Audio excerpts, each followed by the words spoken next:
Now, what I do have to be careful about, and I'm so glad that Coosa Ecological talked me out of doing any of my hardwood burning when we burn these longleaf pines up on the hill during the growing season a month or so ago.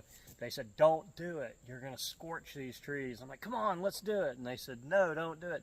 Sure enough, my loblolly pines, I'll show you in a minute, scorched the hell out of them, man. It got so hot in there. When it gets hot like that and all these leaves are on the trees, the heat just holds in here, especially if it's a day like this where we don't have any breeze. I mean, well, today we got a lot of breeze, but if it's a day where you don't have any breeze, that heat's going to come up and it's going to just levitate here.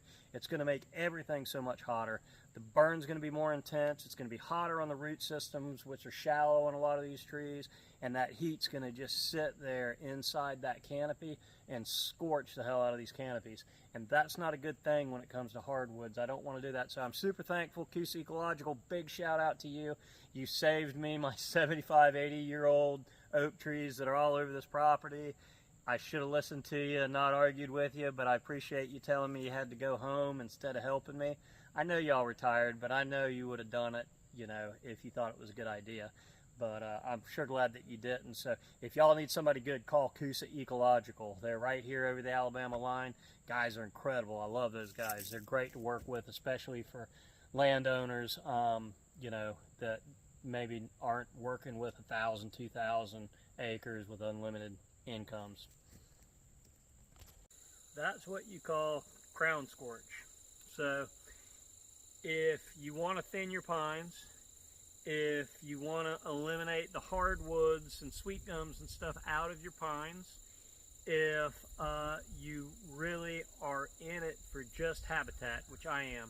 I've been thinning this little trunk of loblolly pines. It was so thick you couldn't even walk through it for a lot of years. So there's no real timber value in there anymore. The trees have been compacted for too long. But there's a pile of wildlife value in there if I can eventually open that up into a little mini loblolly native pine savanna down through here, which I'm getting there.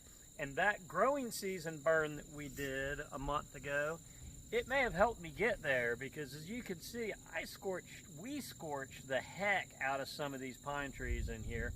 So I have it on good, well, from a good source, that a lot of these loblollies that are scorched probably won't die. If I'm honest with you, I really hope that they do. I really want to get this opened up. A lot of the trees, pine trees in there, I've girdled around and I'm waiting for them to die.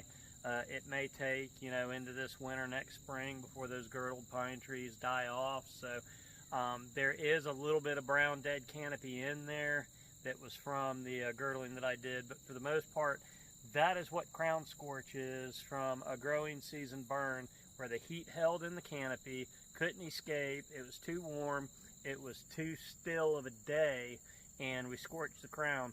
If that was my 75-year-old hardwood trees over here on the ridge or down in my bottom over here, those trees I probably would have lost as a result of crown torch. So when I say you need to really trust who you listen to about fire, especially the difference between dormant season and growing season burning, you need a company like Coosa Ecological that has that knowledge. And if they have the knowledge, and you need to trust them, because they accomplished exactly what I needed to accomplish here with this crown scorch, and they saved me from killing trees over there that I really didn't want to kill. So thanks again, Coosa.